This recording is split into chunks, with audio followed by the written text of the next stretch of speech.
तुझे अगर तेरे पिता की गोदी से अगर नीचे उतार दिया तो मान लो गलत काम नहीं किया। और बेटा सुन ले अगली बात, तू तेरे पिता की गोदी में बैठेगा, एक न एक दिन तुझे तेरे पिता की गोदी से उतरना पड़ेगा। हे बेटा तू मेरी गोदी में बैठेगा तो एक न एक दिन तुझे मेरी गोदी से ही उतरना पड़ेगा। हे बेटा अगर तू बैठना ही चाहता है तो ऐसे की गोदी में जाकर के बैठ जहां से कभी नहीं उतरना पड़े, कभी नहीं उतरना। माँ असी बोल है। हाँ बेटा, मां किसकी? बेटा प्रभु की, मां भगवान की। जो भगवान का मिले वो बेटा भगवान जंगल में मिले वो तो मां को जंगल भगवान की गति प्राप्त करवा। मां ने सोचा छोटा सा बालक है, जंगल में जाने की जिद कर रहा है, रात्रि का समय आने वाला है, जंगल में कई प्रकार के जीव रहते हैं। मां ने समझाने के लिए झूठ बोला, अरे बेटा संध्या होने वाली है, रात्रि आने वाली है, रात्रि में कहां जाएगा? कल प्रातःकाल होते ही तू जंगल में चले जाना भगवान की गोदी को प्राप्त करने के लिए। ओ मां गंगा चल चलना। ओ यहाँ पर तो ध्रुव जी का भाग हृदय हो गया था, रात्रि विश्राम किया। अब मां ने क्यों बोला? मां ने इसलिए कहा छोटा सा बालक है, रात्रि में सोएगो, जन्म उठे को तो सब भूल जाएंगे वो। पर क्या बताएं साहब, ध्रुव जी का तो पुण्य उदय हो चुका था, और जिसका पुण्य उदय हो जाता है उसको पहाड़ रास्ता दे देता है और सागर रास्ता दे देता है। रात्रि विश्राम किया। ओ जैसे ही यहाँ पर ध्रुव जी रात्रि में विश्राम करके प्रातःकाल हुआ, ध्रुव जी मां से जल्दी उठे, स्नान पूजन पाठ किया, अपनी मां को उठाया। मां उठो। अरे बेटा तू आज इतनी जल्दी कैसे उठ क्यों रही? मां आपने की थी नहीं, कल प्रातःकाल होते ही भगवान को प्राप्त करने के लिए चले जाना। ओह जैसे ही तुमने ये कहा, मां ने मन में विचार किया, मैंने तो इसको ये बोला था कि रात्रि विश्राम करेगा, सुबह होते ही हो जाएगा, पर ये नहीं भूला। मां मुझे जंगल जाना है, प्रभु की गोदी प्राप्त। अरे बेटा अभी तू छोटा है, रुक जा रे बेटा, रुक जा, अभी तू छोटा है, क्या होगा? वहां शेर रहते हैं, सियार रहते हैं, कई जीव रहते हैं बेटा। नहीं मां, मुझे प्रभु की गोदी प्राप्त करने के लिए जाना है, जाना है, जाना है। दूसरी चीज है, उस मां ने रखवाले को बुलाया, हे रखवाले भैया, ये ध्रुव जंगल में जाने की जिद कर रहा है, रथ में बिठा करके जंगल ले जाना तो उसको, और ले जाकर के संध्या तक वापस ले आना। पर मन ही मन मां विचार करे कि ये तो जिद्दी है, ये आएगा कि नहीं आएगा। ध्रुव जलने की तैयारी, जन्म लेने वाली मां सुनीति को प्रणाम किया, उसके बाद मां सुरुचि को प्रणाम किया, जिसने हाथ पकड़ करके नीचे उतारा। उसके बाद पिता को प्रणाम किया, और पिता को प्रणाम करने के बाद ध्रुव जी रथ में बैठे और रथ चलने लगा। रथ चलता जा रहा है, संध्या का समय आ गया। ओह जैसे ही संध्या का समय आया है, रथ वाले ने रथ को घुमाया। जैसे ही रथ को घुमाया, रथ को घूमता देख करके ध्रुव जी रथ से कूदे। क्यों कूदे? अगर आपने अच्छा संकल्प कर लिया हो, अगर आपने अच्छा लक्ष्य बना लिया हो, चाहे कितनी भी कठिनाई आवे, चाहे कितनी भी परेशानी आवे, मत रुको, मत रुको, मत रुको। ध्रुव जी ने मन ही मन संकल्प कर लिया था, चाहे जो हो जाए मुझे प्रभु की गोदी प्राप्त करना है। रथ से कूदे। रथ वाले से कहा भैया रथ को ले जाओ, और उधर महाराज में दरवाजे पर खड़ी खड़ी अपने बेटे ध्रुव का इंतजार कर रही थी। आंखों में अश्रु की धार बहती चली जा रही थी। दूर से रथ को आते देखा, रथ को आते देख करके मन ही मन मां प्रसन्न हुई, मेरा लाल वापिस आ गया। उसी समय उस मां ने रथ को खाली देखा, और क्या बताए साहब, जैसे ही रथ को खाली देखा वो मां धड़ाम से नीचे गिर जाती है। चला गया मेरा लाल, चला गया, ना जाने अब वो वापिस ओहो क्या होगा, रोती रही वो माँ। आसपास की माता ने उठा करके कमरे में डाला, कमरे में पटा। वो माँ रोती रही और इधर से चले जा रहे, आंधी तूफान वर्षा, दिन हो जाए चले, रात हो जाए चले। किसी भी लक्ष्य अगर आपने बना लिया है, अच्छा संकल्प अगर आपने कर लिया है तो मत रुको, मत रुको, मत रुको। अगर आप नहीं रुकोगे, चाहे कितनी भी कठिनाई आ जाए, मत रुको, आप नहीं रुके तो साथ में आगे प्रभु किसी रूप में, गुरु के रूप में आपका इंतजार करता वर्षा हो जाए, दिन हो जाए, रात हो जाए, चलते जाए और सामने से कौन आ रहा है?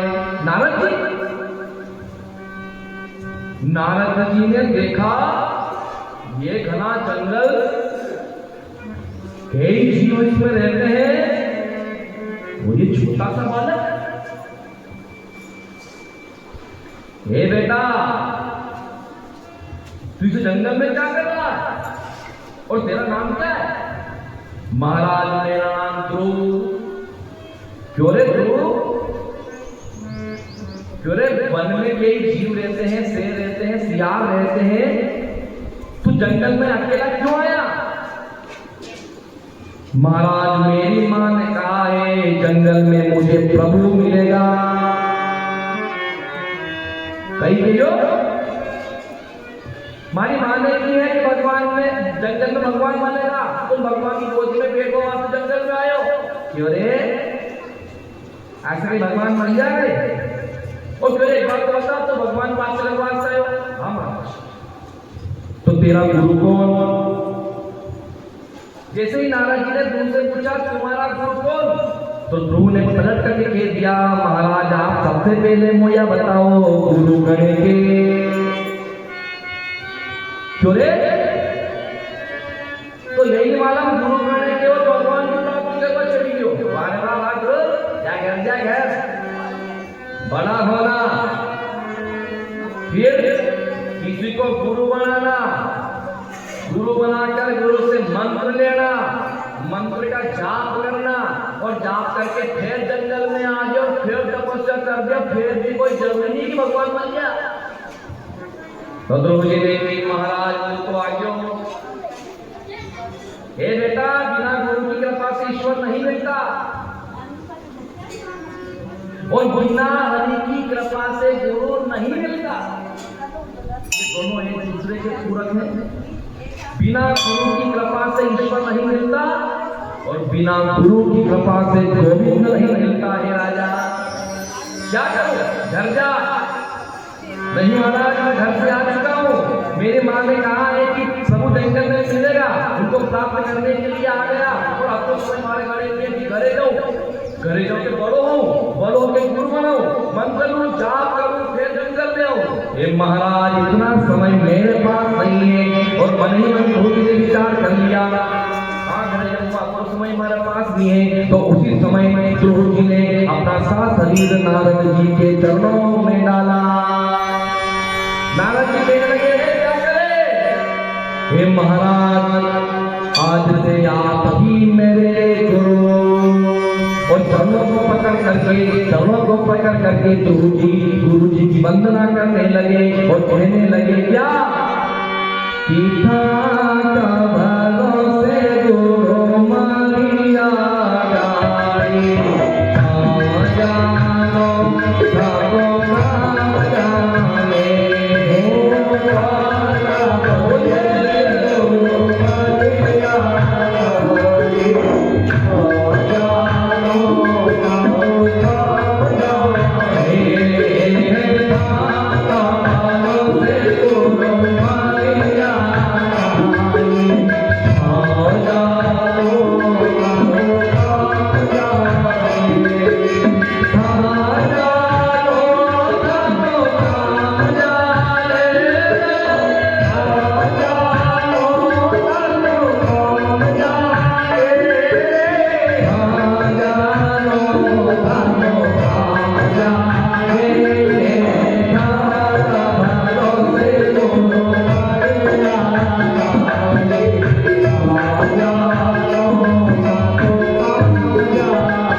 श्रेष्ठ गुरु को श्रेष्ठ शिष्य की आवश्यकता होती है और श्रेष्ठ शिष्य को श्रेष्ठ गुरु की आवश्यकता होती है राजा।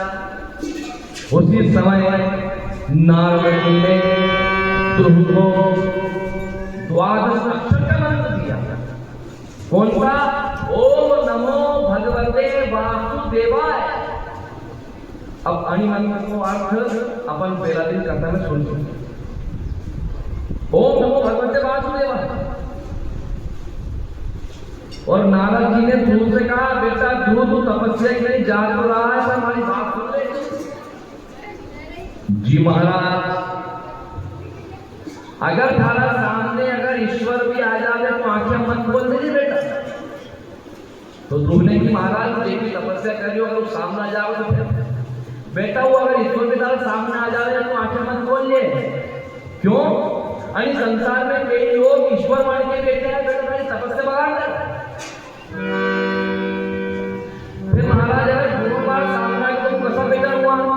बेटा अगर ईश्वर के तेरे सामने आ जाए तो उन्हें भी मना कर दे और ये कहना अगर आप ईश्वर हो तो मैं आंखों से दर्शन करना नहीं चाहता, अगर आप ईश्वर हो मेरे अंतर मन में दर्शन दीजिए। हे बेटा तो अगर ईश्वर होगा तो तेरे अंतर मन में दर्शन दे देगा, और नकली हो तो बेटा नकली हो तो दूसरा सवाल जाओ। अन्य संसार में कई ईश्वर मान के बैठा है। चले तो गुरुदेव को प्रणाम करके चले। कहाँ गए? मधुबन पहुंचे। ओहो यहाँ पर ध्रुव जी ने मधुबन जाकर के तपस्या प्रारंभ कर दी है राजा। 6 महीने तक घोर तपस्या करी है ध्रुव जी ने। 2 महीने सूखे पत्ते खाकर, 2 महीने जल पीकर और 2 महीने एक पैर पर खड़े होकर, एक पैर पर भी खड़े होकर अंगूठे के बल पर, फिर श्वास के बल पर ध्रुव जी ने तपस्या करी है राजा। अगर ध्रुव जी के लिए ईश्वर नहीं आवे हो तो के लिए आवे हो? सिंहासन डोला कहूंगा इस तपस्या की नारों ने, इस तपस्या की नारों ने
ऐसा घोर किया तुमने, बैकुंठ में भगवान का सिंहासन डाला और एक ही पल में ध्रुव के सामने प्रभु जाकर के खड़े हो गए। हे बेटा ध्रुव, मैं खोल। ध्रुव जी आंखें बंद करके हे बेटा ध्रुव नेत्र खोल। जैसे ही सुनी ध्रुव ने कि जिनकी तपस्या मुझे कर रही हो वो सामने तो नहीं आ गयो, आखिर बोलने वाला था अत्र गुरु की बात याद आई। कई कई नारद जी ने बेटा नेत्र मत खोल दे, चाहे भगवान के साथ सामने आ जाए तो आंखें मत खोल दे। हे बेटा ध्रुव नेत्र खोल। तो ध्रुव जी ने कह दी नहीं खोल लो। क्यों रे, तू जिसकी तपस्या कर रहा है वो तेरे सामने खड़ा हुआ है, नेत्र खोल। महाराज नहीं खोलो। क्यों? महाराज गुरु जी ने दिया कर थारा गुरु जी ने दिया। थारा गुरु जी कौन है? महाराज नारद जी। अब जैसे ही भगवान ने नारद जी को नाम सुनियो तो केवा लग गया, जब तो सोचूं कि वो भाग के आनो क्यों पड़ो रे, पक्के गुरु का चेला निकला रे ध्रुव, पक्के गुरु का चेला निकला। क्या चाहता है? हे प्रभु, अगर आप ईश्वर हो तो मैं नेत्रों से दर्शन करना नहीं चाहता, अगर आप ईश्वर हो तो मेरे अंतर मन में दर्शन दीजिए। उसी समय प्रभु ने ध्रुव को अंतर मन में दर्शन दे दिया। हे राजा, मन में दर्शन दे दिया। क्यों? ध्रुव ने अंतर मन में दर्शन क्यों मांगा? इन नेत्रों से दर्शन नहीं, सिर्फ प्रदर्शन है साहब। अगर आपको दर्शन करना है तो उस जगदम्बा को, उस परमेश्वर को अंतर मन में उतारो तो सार्थक है जीवन। आपने एक प्रसंग सुना होगा वृंदावन का, सूरदास जी का। सूरदास जी जन्म से अंधा था, उन्हें दिख तो नहीं थी। अभी रोज ये करता था, रोज जाता था बांके बिहारी, और बांके बिहारी में जाकर के जब बांके बिहारी भगवान विराजमान है वहां जाकर के जसो पुजारी जी उन भगवान को श्रृंगार करता था, उनको भी श्रृंगार पद में जाकर के सूरदास जी लोगों को सुनाते थे। जन्म से अंधा था, दिख तो नहीं थी, तो भी वो पद गा करके लोगों को सुनाते थे कि आज हमारे गोविंद ने पीताम्बर पहना, नीलांबर पहना, पगड़ी ऐसी लगाई है, बांसुरी अदर बजाई हुई। तो आसपास के लोगों ने विचार करियो, यो बाबा जन्म से अंधे हुए कि दिखे नहीं, और यो भगवान को जैसो श्रृंगारो उसको गा के सुना था। तो सबने मिलकर के पुजारी जैसे कि पुजारी जी काल भगवान ने कपड़ा फेरा कि क्यों जो सूरदास आ रहे रोज पर जाके सुना, तो कल आज गोविंद को नंगा खड़ा बस श्रीमंत देना चाहिए। ओहो, ये खबर पूरे वृंदावन में पहुंची। भक्त सूरदास जी की परीक्षा लेनी चाहिए। हाँ, पूरे वृंदावन में खबर हो गई। ओहो, क्या होगा सूरदास, देखिए क्या होगा भाषा। मंदिर का प्रांगण पूरा भरा गया।